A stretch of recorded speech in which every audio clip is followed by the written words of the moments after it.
Good evening, afternoon, morning, whatever it is. Welcome to Good News York. No, this isn't Matt, clearly. A way better version of Matt if it was. I am Mike Brindisi here on this special episode of Good News York, where we are at the Everson Museum of Art in downtown Syracuse.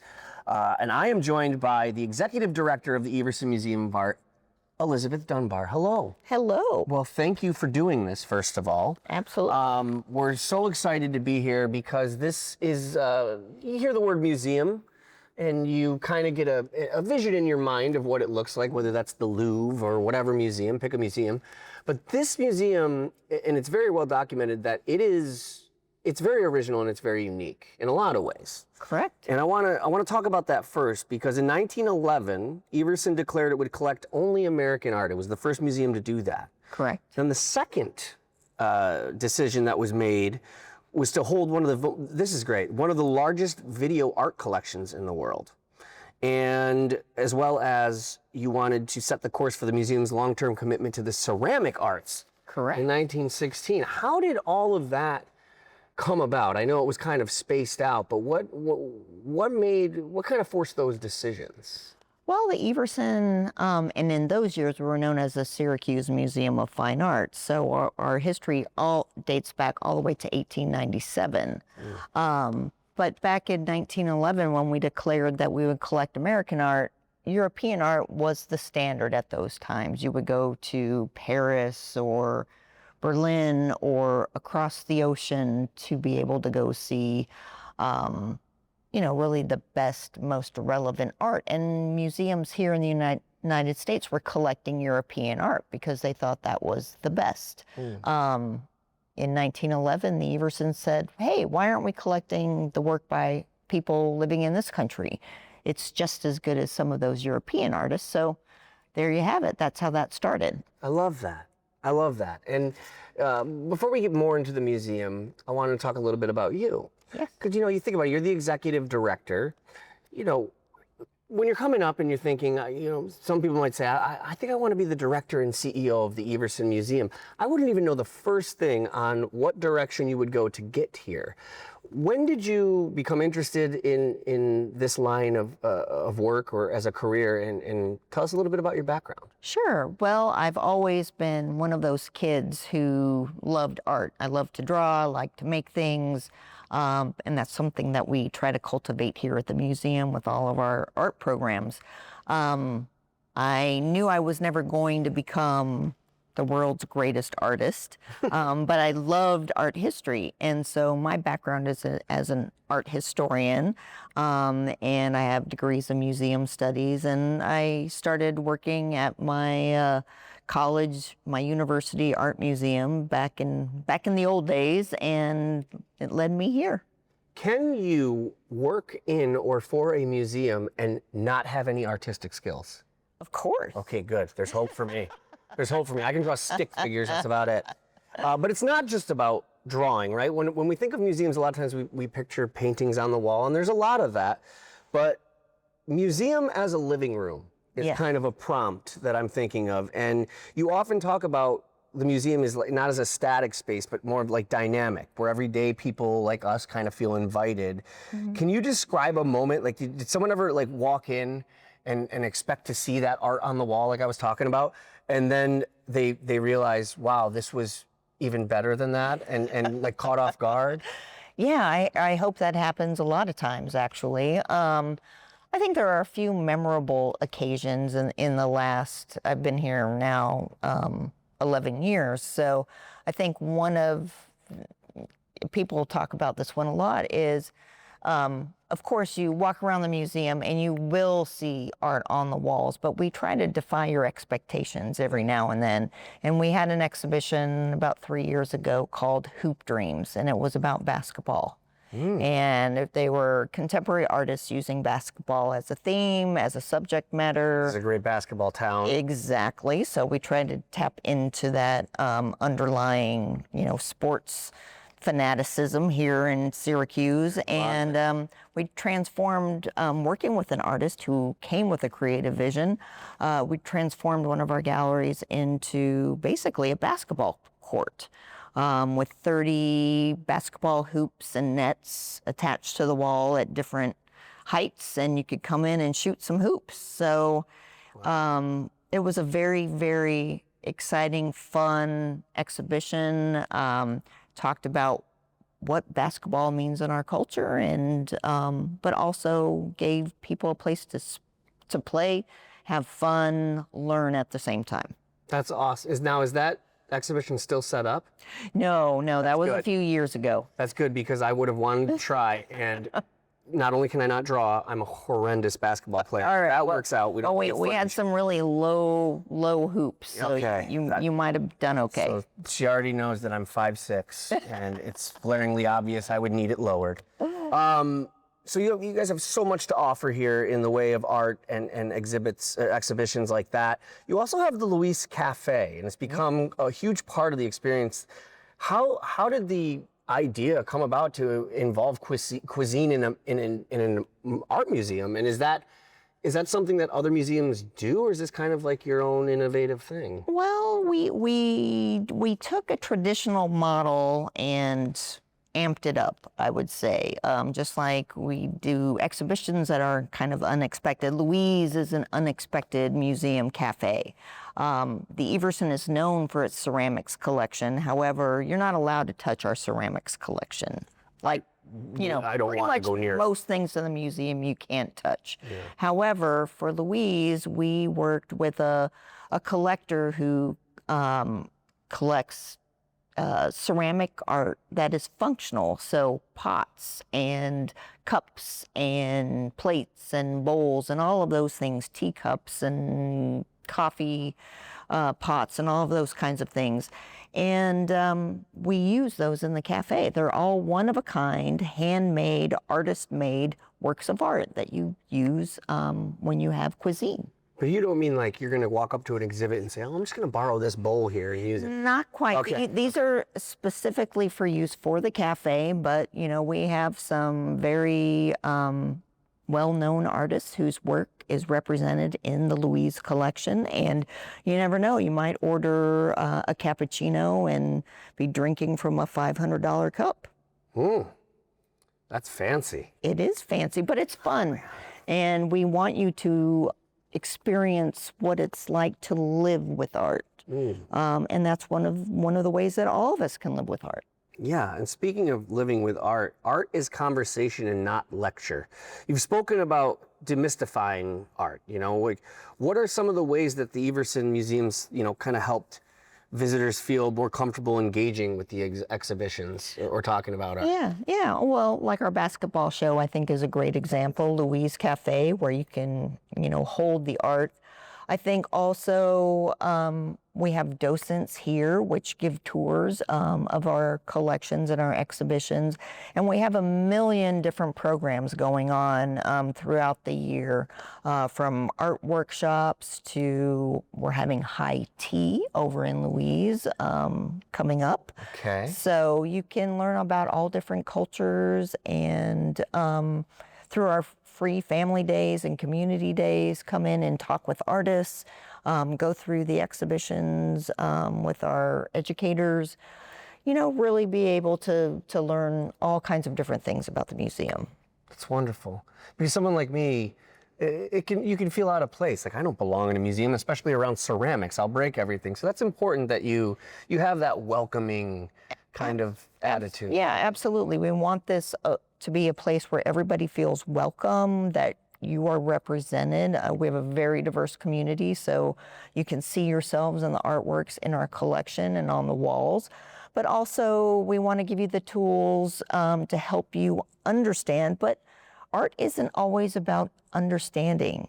It's about just experiencing and saying what you think about it. I love that. And you were talking about events and something for everybody. You guys are very incredibly family friendly, and you have the upcoming 315 Mom Art Contest. That's right. Which is a great example. But you also do a lot for supporting local and emerging voices. So you have the GNY Artist Initiative, the Teaching Artists Cohort. Can you talk about all of that? Sure. Well, we're very much engaged in, helping people find their creative spirit. and working with artists of all ages and from all backgrounds. We firmly believe that we should show a vast variety of art here at the museum, and in some cases we show very well-known artists who have extensive resumes and have shown around the world, but we also love to see the up-and-coming artists. And we have a program called the CNY Artists Initiative, which focuses on artists here within a 90-mile radius. Thank you. Gotcha. I got you. Got me. Thank you. And we've shown about 20 artists in that series, solo exhibitions. So, and some of those artists have gone on to do really great things here in the community and are showing outside the community as well. So it's a great way to launch some careers. Yeah, and we also have our Teen Arts Council, which we have 20 teens in high school from around the central New York region who are participating in our program, and they not only help, make things happen here at the museum, but they're developing their portfolios. They're learning about museum careers, other careers in the arts, and really building bridges with the community and with various schools. I think that's absolutely amazing, because you would think a place as physically large as this, but also with such rich history, and it can be very intimidating for a local artist to think, man, I could never get there. And the fact that you kind of bring them in and offer that is, I love that so much, your connection to the community. Thank you. Yeah, well, we see all artists as artists on the rise. I love it. I love that. So a visitor's first time here. Yes. Which would be for me right now. Take me through it. What can a visitor expect on their first time, and what do you hope they kind of take away from that experience? Well, I think coming in, you're going to be amazed by this incredible building, which was opened in 1968 and was designed by I.M. Pei, who coincidentally was also the architect who did the pyramid at the Louvre. Oh. You mentioned the Louvre, so the big glass pyramid out front. Yes. He designed that as well. After he designed this, and our staircase, which I don't know if you can get a photo of that. We are going to definitely get a photo. Our central spiral staircase really was the prototype for the Louvre in Paris. That's amazing. Yeah, so you're sitting in an architectural wonder right now. So I hope people will walk in the building and be inspired just by your surroundings, because this is a historic building. There's nothing like it out there in the world. And then I hope you'll take advantage of, usually we've got 5 to 6 different exhibitions on view at any given time, and it changes every few months. So, I hope experiencing the museum, coming for the art, going to Louise, staying for the food, and then coming back. We want you to feel at home here, experience things that you've never experienced, and know that it's ever changing. So you can't just come once, you got to keep coming back. And this really is a very unique space. I don't know what else it could be other than a museum. It's its own work of art, and I do mean that. I'm curious, looking ahead, you've led a lot of transformative changes, and Everson has been pioneer in changing things up over the years. Life is changing, society is changing, especially with the digital age, right? Sure. And so things have changed for retail stores and things of that nature. People are staying inside more. What have you noticed socially, culturally, within the art world? Have you seen a shift? Do you see people coming out less? And do you have a plan to pivot with that, or has it all been the same? Yeah, it's, I think for some people, coming to a museum is a special occasion, and we have tried to, here at the museum, acknowledging what you're saying, that people are staying inside more, people are working from home, and they're missing that social connection. And here at the museum, we've tried to put together programs beyond just our exhibitions, which engage people, bring you in so you have a way to connect with other people.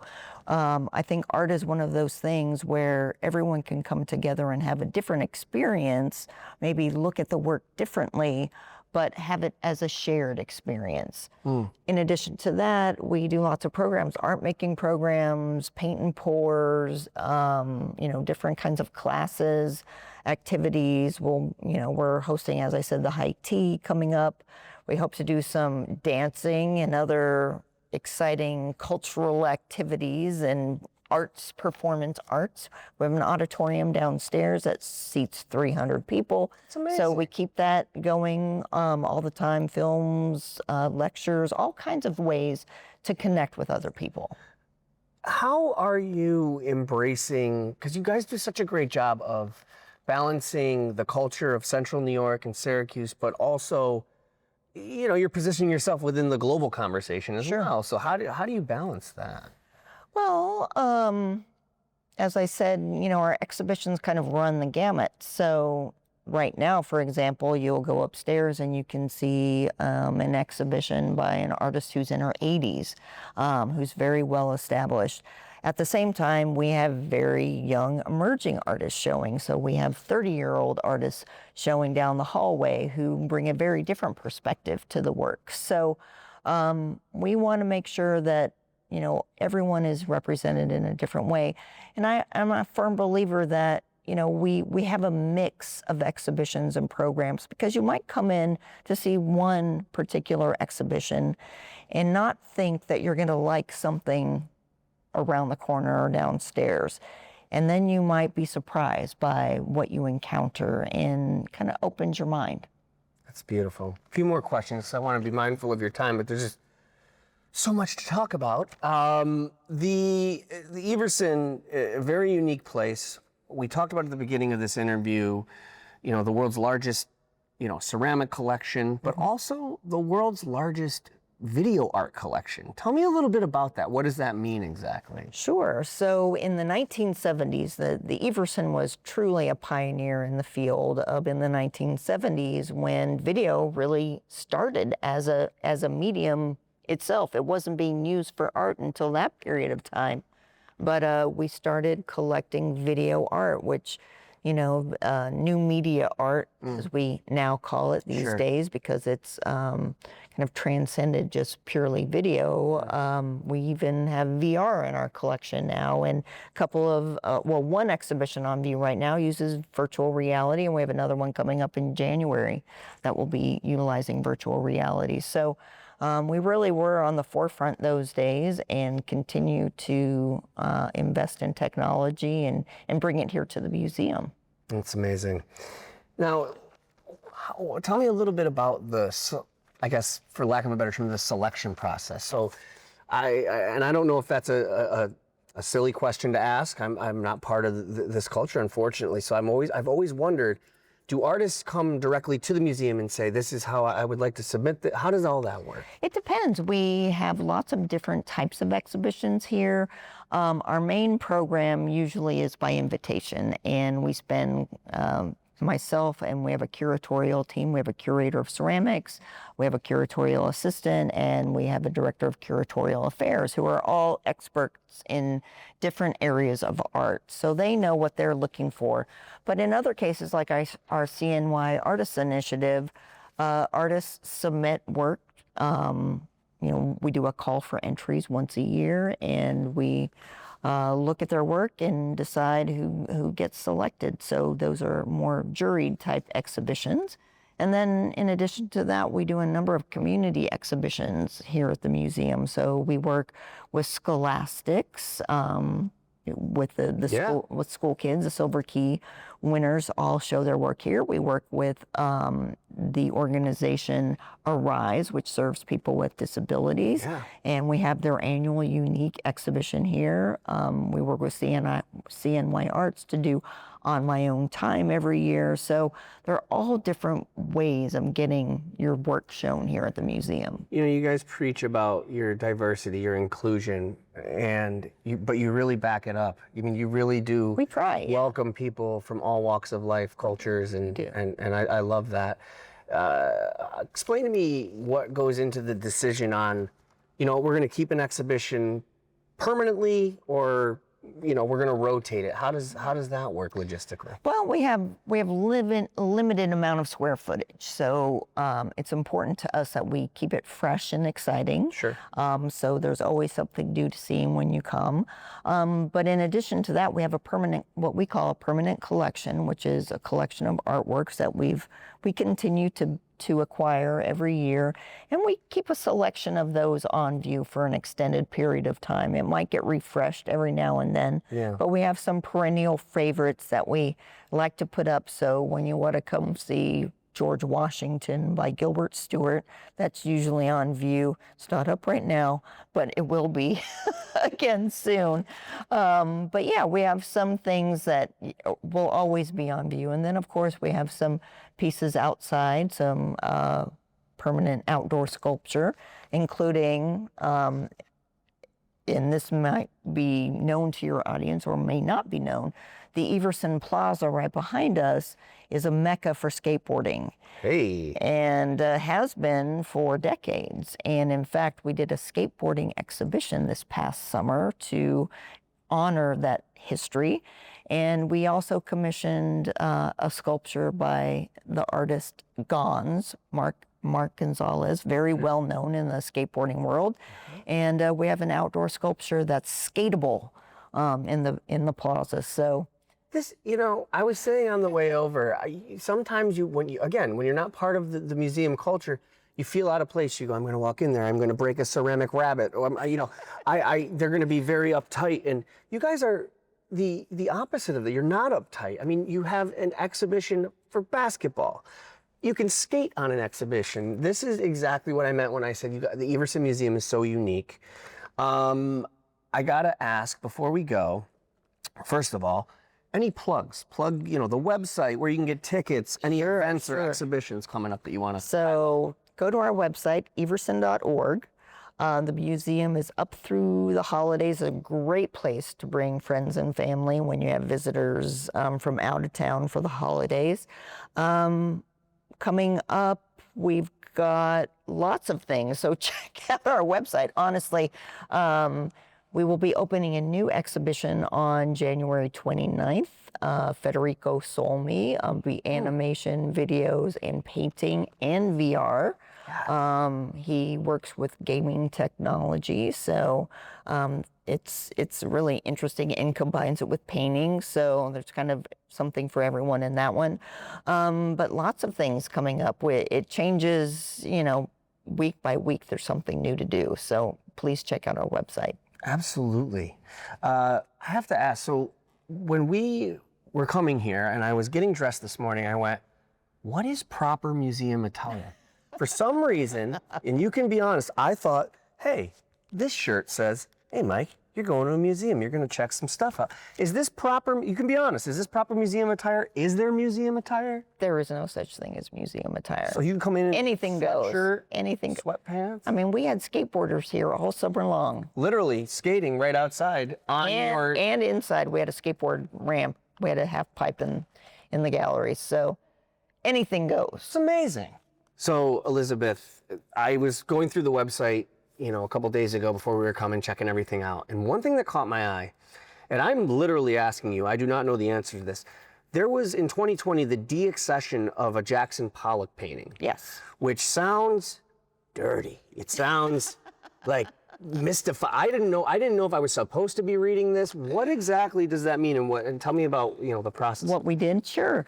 So in 2020, we made the decision to deaccession, which means to remove from our collection and sell a painting by Jackson Pollock. And Jackson Pollock, for those out there who know something about art, probably know the name Jackson Pollock. Okay. The guy that just threw paint everywhere. Yes. He gave me hope that I could do something. So yes, we have 2 works by Jackson Pollock in the collection, and we decided to sell one painting in order for us to be able to purchase other work. The work was very expensive. It was quite small. It was about this big, and it sold for $12 million. Yeah, just to Most drop in the people didn't bucket. even know we had the Jackson Pollock. It went on view every so often, but it wasn't a particularly special Jackson Pollock. Other Jackson Pollocks are, Sure. you know, in the wide world of Jackson Pollock paintings, this one was modest. And you can go down to Utica and see one of the greatest Jackson Pollock paintings ever made at the Munson. Yes. So we felt that it would be good for us to sell the painting and use the proceeds to purchase other art for our collection. And we have used it to do so. So it was more of a reinvestment. It wasn't. I didn't know if something was wrong with it. No, we no, got no. to get it out of here. No, no, no. That makes me wonder, and I meant to ask this earlier, which is, do you kind of work, or do you have rival museums, or do museums work hand in hand and like kind of sell and trade together? And also, the third part of that question, I guess, is how do you, like, I'm sure everybody wants, the Munson got the Jackson Pollock. How does everybody get their hands on that? You know what I mean? If everybody's going for it. Well, they acquired that Jackson Pollock right after it was made.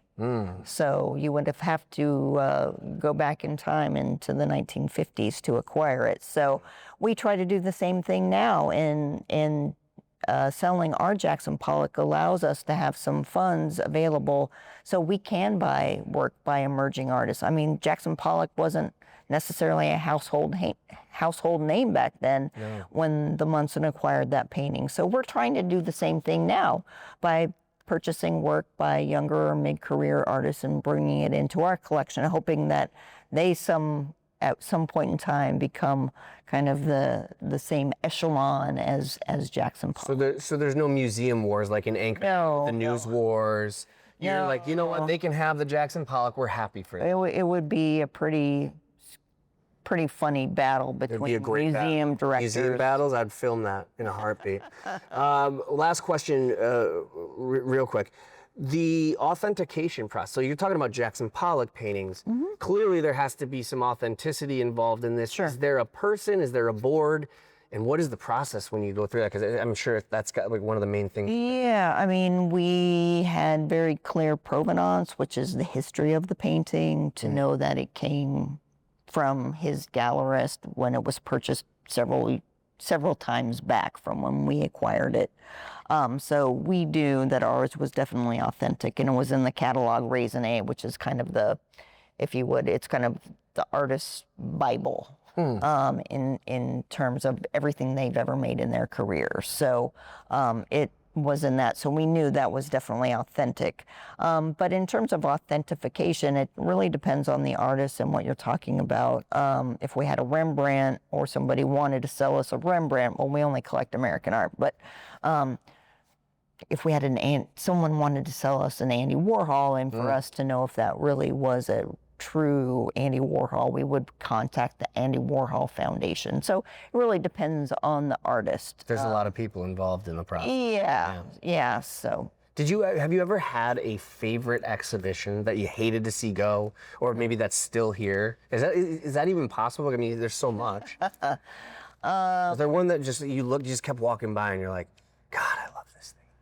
I had one kind of favorite exhibition from many years ago, I think it was 2015 or 16, called Three Graces. And one of the artists in that exhibition transformed this space, what we call the sculpture court, by hanging pink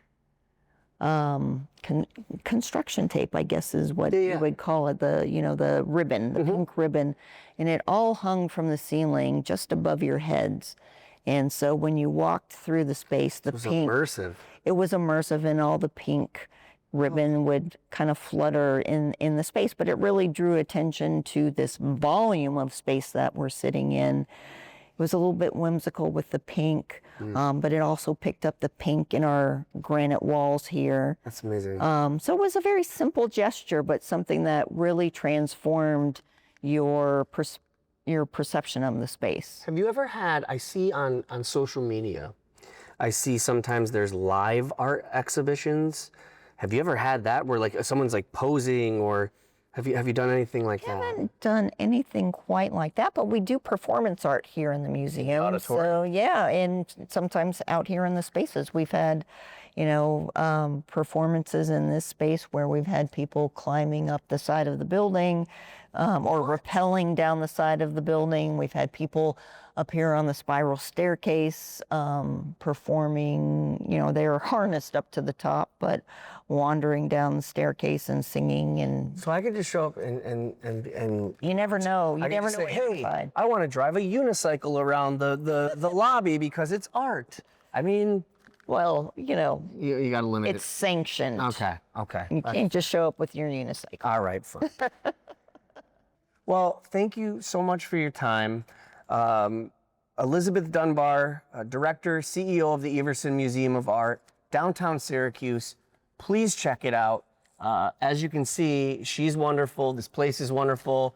And it's not your boring old buttoned up, I'm going to walk around and look at oil paintings. There is so much to see here. So with that, another episode of Good News York sponsored by Ads on the Go. Follow us, like, subscribe at Good News York. Follow me on socials at Mike BTV, and we'll see you tomorrow.